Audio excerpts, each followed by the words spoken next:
Halo, selamat datang di konten membuat stand up comedy show. Ini episode keempat. Di episode sebelumnya saya sharing bagaimana cara saya menggali ide premis. Nah, di episode ini saya akan sharing bagaimana cara saya eh, membuat premis dan membuat satu set materi yang akan dibawakan ke open mic. Gitu, anjay.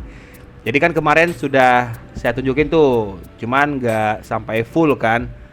Dan setelah off cam saya kerjain semuanya, saya coba untuk gali ide premis dengan metode mind mapping. Akhirnya terkumpullah sekitar 16 ide premis.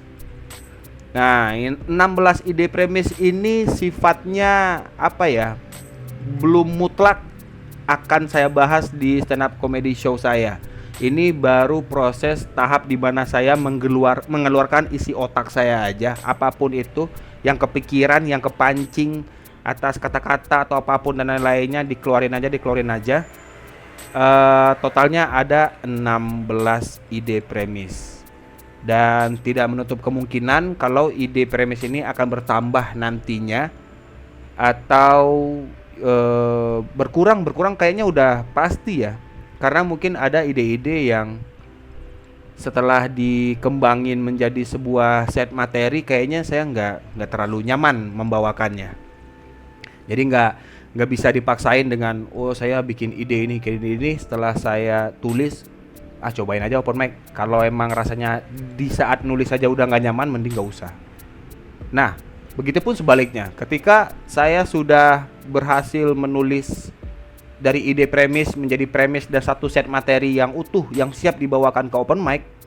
Setelah di open micin beberapa kali, 1, 2, 3 kali, terus nggak worth it, ya berarti pilihannya diperbaiki kalau masih bisa diperbaiki, atau ya ini jokes mental aja nggak bisa dipakai.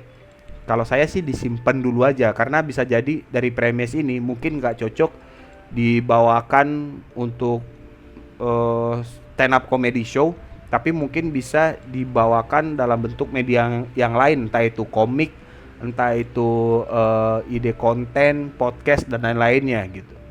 Karena kalau di stand up comedy apapun keresahannya, outputnya itu harus bisa bikin orang ketawa gitu. Itulah kenapa namanya stand up comedy, bukan stand up motivasi. Saya tidak stand up hanya untuk memotivasi, menceritakan kegelisahan. Sebenarnya itu boleh-boleh aja, cuman kalau saya sih dengan kata stand up comedy, saya tetap harus mencari lucunya di mana nih gitu. Nah, urusan lucu banget atau enggak lucu banget, bukan. Lucu banget orang setuju atau cuman nyengir kayak haha, itu kan udah referensi masing-masing aja, pengen tetap dibawain atau enggak gitu. Itu nanti balik bagaimana dengan si komik-komiknya, pengen nulis materinya itu buat nyari punchline ketawa gede atau ketawa respect. Ketawa respect yang saya maksud itu bukan kayak ketawa karena gua temen nih, bukan gitu, tapi ketawa yang wah keren, punchline kagum kalau saya sebut ya. Punchline yang tidak bikin orang ketawa, tapi punchline bikin orang oh iya iya iya keren keren keren gitu. Itu balik ke masing-masing lah. Kalau saya sih belum tahu juga ya nantinya akan seperti apa. Kita lihat nanti saja di proses bagaimana saya melatih atau mencoba open mic dengan materi yang sudah saya buat. Apalagi yang tadi pengen saya bahas ya. Oh ya, dari 16 ide premis ini tidak ada yang salah. Udah keluarin aja semuanya. Terus setelah terkumpul 16 ide premis ini, jadikan itu sebuah satu set materi yang utuh. Dan saya juga sudah membuat sebenarnya salah satu topik yang akan saya bahas itu tentang quote parenting modern yang bilang anak bukan investasi orang tua. Itu sudah saya tulis secara mentah ya, tapi ini udah masuk unsur-unsur stand up komedinya, ada teknik stand up komedi, apa premis, ada punchline, apa namanya tadi tuh, POV, bukan POV, hyperbola, what if, terus rule of three-nya, act out-nya dan lain-lain. Nah, itu lebih ke teknik. Mungkin kawan-kawan yang basicnya udah di stand up comedy sudah paham, tapi kalau misalnya ada kawan-kawan yang tidak mengerti teknik stand up comedy sama sekali, di fase ini ketika saya dapat ide premis tadi, saya membuat premisnya dulu. Saya mau bahas tentang apa nih? Saya akan menyusun kata-kata aja sehingga ketika orang mendengarkan kata itu, orang langsung pengen pengen tahu ini cerita yang akan dibawa itu yang kayak gimana gitu. Kalau di konten mungkin istilahnya kayak hook. Jadi kalau konten misalnya misalnya ini contoh ya, anak bukan investasi orang tua. Ini kan idenya. Kalau di konten mungkin hooknya kayak, capek nggak sih kalian dijadiin investasi bagi orang tua kalian? Misalnya kayak gitu. Menurut gue ya baru masuk ke cerita si kontennya itu tadi. Kalau di stand up premis namanya. Jadi setelah saya ucapin premis, setidaknya itu menjadi hook bagi penonton agar penonton memahami atau mau mendengarkan cerita yang akan saya bawakan. Bukan cerita sih, jokes, karena kan tujuannya untuk melempar jokes dan membuat orang terhibur.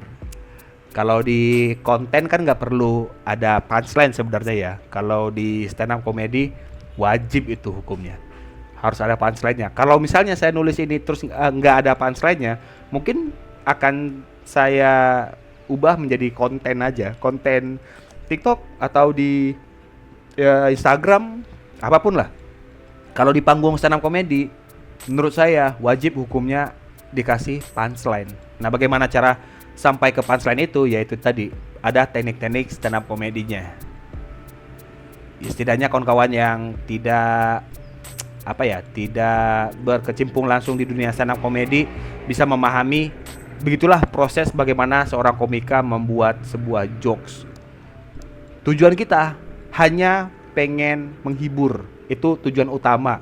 Sub tujuannya bisa jadi dia pengen mengutarakan sebuah pendapat dengan cara ya stand up comedy biar nggak ada ketersinggungan, walaupun pasti ada aja orang yang tersinggung dengan ucapan seorang stand up comedian. Itulah mungkin salah satu alasan kenapa semua video stand up saya membership. Jadi hanya orang-orang yang pengen nonton aja gitu. Itulah stand up comedy agak susah dibikin umum gitu. Sebenarnya bisa-bisa aja kalau pembahasannya materi-materi yang